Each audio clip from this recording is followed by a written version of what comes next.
Hey, hey, everybody. Happy Saturday to you and happy day number 10. We have done this 10 days and it's been an exciting journey. It is a major blessing to me every day to be able to come before you. And I'm hoping that you're being blessed as well. We are doing life. We're every night we come and we do life spelled out. And what we do is we take that one word, life, and we make a new acronym every day. And whatever that acronym is, we use that as our topic of discussion. Now it's day 10. And what would day 10 be without a surprise box? All right, so I've got something very special in the box, and I'm going to talk about it. But today we're doing life spelled out. So we're going to spell out life. L, of course, is for living because whether it's good times or bad, whether it's happy or sad, we're going to continue to live this life and push forward. And we pray that we have a happy life, a fulfilled life, and a life that's full of love, right? All right, so for tonight, life spelled out. L, of course, is for living. I is for insisting. F is for freedom. And E is for expectations. Living, insisting on freedom of expectations. What do we mean by that? You got so many people that expect so much from you.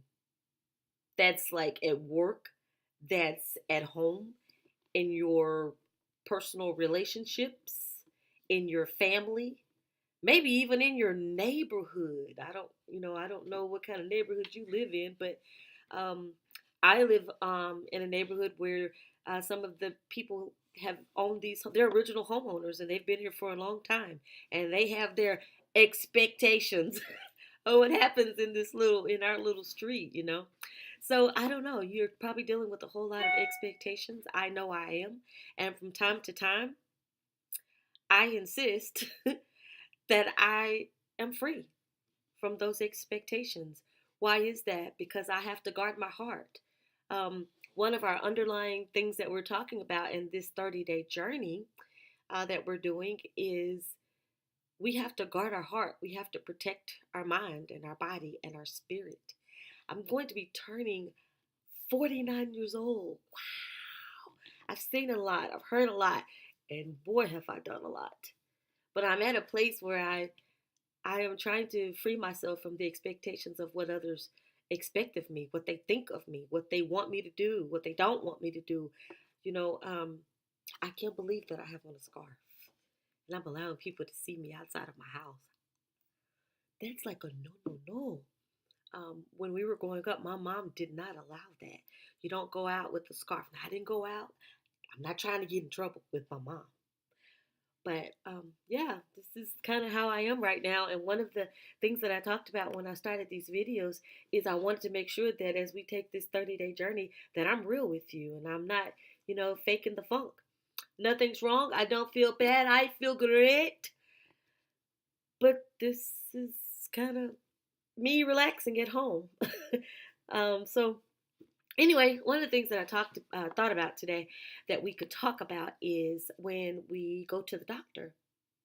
If you're not feeling well, if you've ever had a trip to the emergency room, once they get you into the little triage, they take your blood pressure and vitals and stuff, and then they'll ask you on a scale of 1 to 10, how would you rate your pain, with 10 being the highest? And based on kind of what you say, I think is kind of how they list you as far as other patients that are there and so forth. Don't know how that works. I don't work in the hospital, but there's a reason that they're asking you that question, right? Okay. So from time to time, when I feel like I'm on overload and it's just too much going on, I have to sit back and ask myself, okay, where are you on a scale of 1 to 10? And today I'm just feeling kind of tired. I had work early this morning, got a lot going on, and I'm just tired. So because of that, I needed to just kind of bring it down a little bit and rest. Yes, there's some things that I need to do, but they're going to be there tomorrow and the next day and the next day. Um, and in my office, I have on my by my desk, I have a sign right behind me. That's why, because when I'm working, I can't help but to look like behind me here, and I'm gonna read it because it's right here. It says, "Friendly reminder that doing your best does not mean working yourself to the point of mental breakdown." I had to read the first part, but you did see that I at the end to the point of mental breakdown. Yeah, I got that. I have that memorized. That's true. You can't keep. You can do your best, and we should do our best in everything that we do, but not to the point of mental breakdown. And that's. It's not like I was about to be there, but I'm making sure that I don't get there. This box. This was a gift from my girls last year.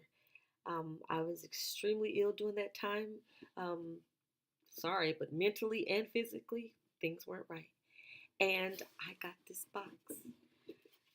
And I'm telling you, you know how you have a prized possession?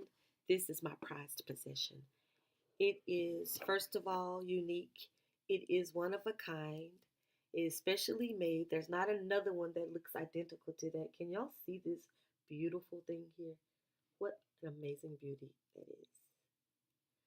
All right, this is my get well crown. Last year, when I was sick, I was in the bed. I couldn't get up, couldn't hold my head up. It was rough. My girls bought this for me. And the way it's supposed to work is when I'm not feeling good, when I'm not feeling my best, I wear my crown to remind me, number one, that I'm so very loved because they spent so much money on this crown. So the first thing is to know that I'm loved. The second thing is to know that I am a queen and I can rule. What can I rule? You know, one thing I'm learning, you can't rule other people. You can't control what other people do. But what I am ruling is I'm the ruler of my life. So if it's just one of those days where I need to take a little rest, that's what I'm going to do. So that's what I'm doing today. So again, we're living insisting on freedom of expectations. Well, how in the world can you be free of other people's expectations? All right, we rule, right? Here's my crown. All right, so put on your invisible crown and let's talk about how we can rule and how we can be free of those expectations. Number one,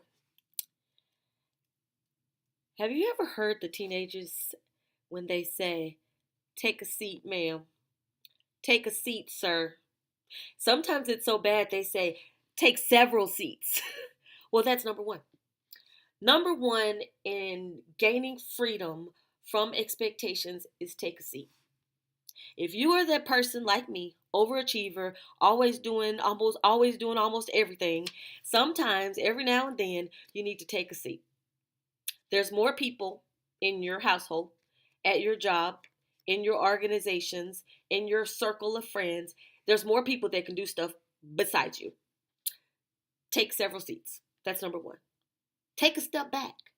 All of those things that you used to do, start kind of taking a step back. Take a seat. Take a step back. Number two, take a complete break. It's okay. If today is the scheduled meeting, I'm not trying to make you lazy, y'all. What I'm saying is, for those of us that suffer with depression, we do have to guard ourselves, protect ourselves.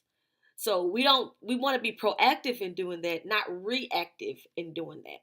So take a break from everything. Last night I took a break from life. I literally did nothing. Absolutely. And tonight, guess what I'm doing? Nothing. Absolutely nothing. I'm taking a break from everything. Number three, take control. I am not saying that you can control another person. I am saying you can control you, number one. And two, I heard a very good quote and I have never forgotten it. Don't even know where I heard it, where I got it from. I don't know if I read it or if I literally, verbally heard it, but it said, "A great leader knows how to delegate and delegate appropriately. Today, I had an event with my job, and I politely said, "Hey, can you do me a favor? Can you take care of blah, blah, blah? Thank you. I appreciate you." Not fake. I mean, it's real, but that's what that was. Went to a second person. "Hey, can you do me a favor? Can you please handle blah, blah, blah?" "Absolutely, Sean, I can do that." "Great." And I kept doing that. At home, I asked my family, "Hey, I need somebody to take care of the kitchen. I need somebody to take care of this." Now, that whole somebody was my baby girl. "Thank you. You're the best. You're the best. You rock, girl." It don't matter. What I did was ask for some help. The funny thing is, we think that control means doing everything. Sometimes control means not doing everything. And right now, for me, control for me means not doing everything. Delegate it and ask for help. And then when you delegate it and you give it to somebody, give it to them. A couple of weeks ago, my daughter was paying for something and she was handing the gentleman the money. So she had the money in her hand and she was handing it to him like this. And when he tried to get it out of her hand, she just kept holding it just like this. She would not let that money go. Well, that's us. That's what we do. We ask or we delegate somebody to do something, but we still keep putting our hands and noses all up in it. We do the same thing with God. We pray to God and ask God to help us. God, I'm gonna take a go after. I'm a woman after your own heart. I'm gonna take your lead, Lord. I'm taking my hands off of it. Then after you pray, you get up and say, "Okay, I done prayed about it, so this is what I'm gonna do." Well, wait a minute. Give it to him and let him do it. Stop. You know what? I just thought about something. There was this lady from my church. Oh my gosh, I love her. And we were talking one day, and she said, "You know what, Sister Sean? You need to rest because God does not need you to be his administrative assistant." You better, girl. That is so true. So we do it to God and we do it to other people. Y'all, once you ask for help, once you delegate it out, even once you pray about it, leave it alone. Leave it alone. You've done it. So, how can we insist on freedom of expectations? We talked about three things. Number one, take a seat or take several seats. In other words, just take a step back. Number two, take a complete break. Just take you a break from your phone. Do y'all ever turn your phones off? Like that's something I was not doing, and I realized that's why I don't get a lot of rest because the phone is either sending an email, or a text, or well, the phone is not sending it. You know what I mean? So there's always a beep. There's always some. Your mind doesn't get to rest. Turn your cell phones off. Just pick a time. Let your family know so that if they call or whatever, they won't be nervous that something is wrong. But give the warning. Hey, I'm turning my phone off from 7 to 9. I need a break. Take a complete break. And then finally, step 3, take control. Not control over other people. Don't go in bossing people. You are the queen. You are the king. But that doesn't mean going in being ugly and bossing people. Taking control is more about taking control over you. Allowing some people to come in and to help you. It's okay to ask for help. It doesn't mean that you are more or less of a woman or a man. It's okay. And then what do we talk about? The wonderful quote, it's behind my desk. Hey, y'all Google search it, print that bad boy out and put it on your refrigerator, put it at work on your desk. It says, friendly reminder, doing your best does not mean working yourself to the point of mental breakdown. Take a break. Insist on freedom of some expectations. I insist that you take a break. I insist that you insist on your freedom of expectations. Y'all, this has been day 10. Yay! We even had a box. I mean, it was for me, but it still was a box. Listen, I hope that you are enjoying this journey, and I hope that you come back tomorrow.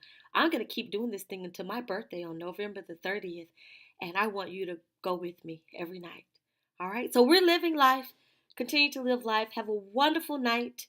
Get you a really good night's rest. Get you some nice tea. Take a break. Turn your phone off, and I'll see you tomorrow for day 11. All right, y'all. Be good. Night, night.